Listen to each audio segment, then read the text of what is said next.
Victor, good to have you on the program with us. First off, why is the South China Sea so critical for China? Well, first of all, China has been here for thousands of years. And do you remember when, during the Second World War, it is who occupied all these islands and atoll in the South China Sea? And do you know who helped China to reclaim all these islands?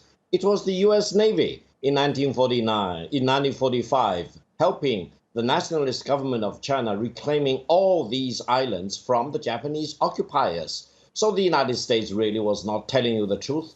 And when the United States was quoting the United Nations Law of the Sea Convention, ask the United States whether it is a party to that convention. The United States has never signed that convention, and the United States is even threatening to block the International Criminal Court of Justice, manhandling its judges and refusing to abide by the jurisdiction of the International Criminal Court of Justice. So let's see the spade as a spade.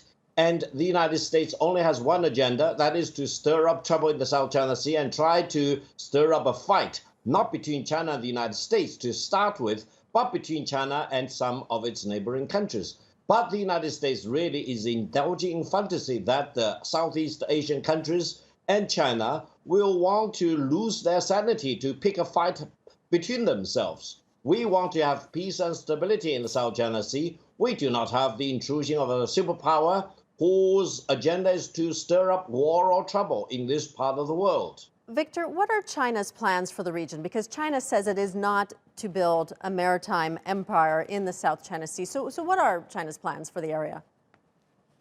First of all, there is no Chinese empire at all anywhere in the world, to say the least, of the South China Sea.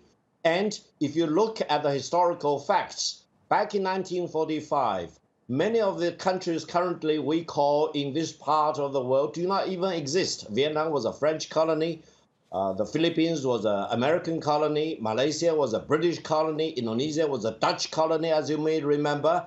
Where do they come with their claims? There is no historical background to these claims. Their claims started when, in the 1970s, oil and natural gas reserves were discovered in this part of the world. Therefore, I think if you really count all historical claims, China has the longest historical claim in this part of the world. Talking about arbitration, China was never a party to that arbitration. Can I bring you into an arbitration without your consent?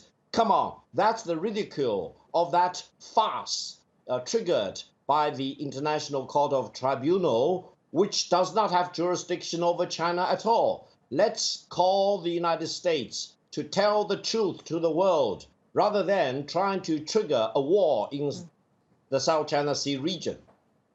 All right, we're going to leave it there. Victor Gao. Victor, thank you.